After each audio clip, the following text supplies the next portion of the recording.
దేవునికి స్తోత్రం, దేవునికి మహిమ కలుగును గాక. కూడి వచ్చిన మీ అందరికీ నా హృదయపూర్వక వందనాలు. ఈ వీడియో చూస్తున్న అందరికీ నా హృదయపూర్వక వందనాలు.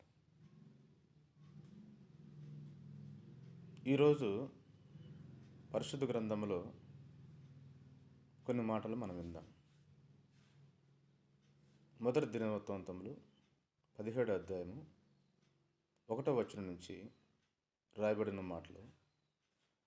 దావీదుకు దేవుని మందిరం కట్టాలని ఆశ కలిగింది.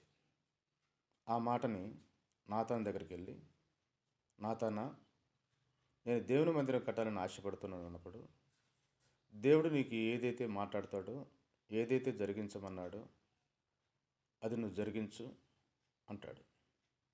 అప్పుడు దావీదు మందిరం కట్టాలని ఆశపడతాడు. మందిరం కట్టాల్సినవన్నీ కూడా సమకూర్చుకుంటాడు. ఒకానొక దినం వచ్చింది మందిరం కట్టాలని. ఆ రోజు దేవుడు మరలా మాట్లాడతాడు దావీదుతోటి. దావీదా, నువ్వు నా మందిరం కట్టొద్దు.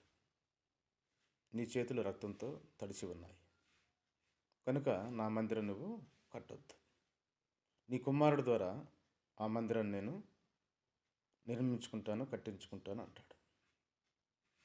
దావీదు ఎంతో దుఃఖపడి ఉంటాడు. ఇప్పుడైతే దేవుడు ఆలయంలో కాదు, మన హృదయంలో ఉండాలని ఆశపడుతున్నాడు. మన హృదయంలోనే నివాసం చేయాలని ఆశపడుతున్నాడు. కనుక మనం ఎంతో ధన్యులము. మన హృదయమే ఆలయంగా మార్చుకోకుంటే, మన హృదయమే దేవుడు మందిరంగా మలుచుకుంటే మన కుటుంబం అంతా రక్షించబడుతుంది.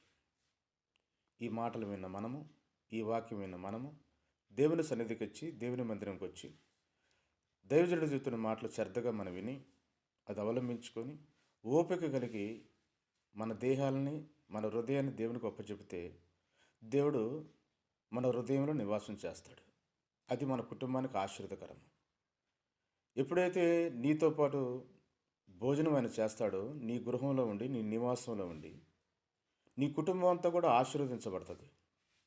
ఎందుకంటే దేవుడి వాక్యానికి నువ్వు లోబడి, దేవుడు మందిరంగా, దేవుడు ఆలయంగా నువ్వు మార్చుకున్నావు కాబట్టి నీ దేహాన్ని, దేవుడు నీతో, నీ మాటలకి నీ దేహాన్ని చూసి సంతోషపడతాడు. క్రీస్తుతో అంటాడనమాట, ఈయన యందు నేను ఆనందిస్తున్నాను, ఈ కుమారుని యందు నేను ఆనందిస్తున్నాను అంటాడు. దేవుడు కూడా నిన్ను చూసి ఆనందపడాలని ఆశపడుతున్నాడు. కనుక నీ హృదయాన్ని ఆలయంగా మార్చుకో, నీ కుటుంబాన్ని రక్షించుకో, నీ కుటుంబం అంతా కూడా దేవుడి సన్నిధిలో ఉండే కృప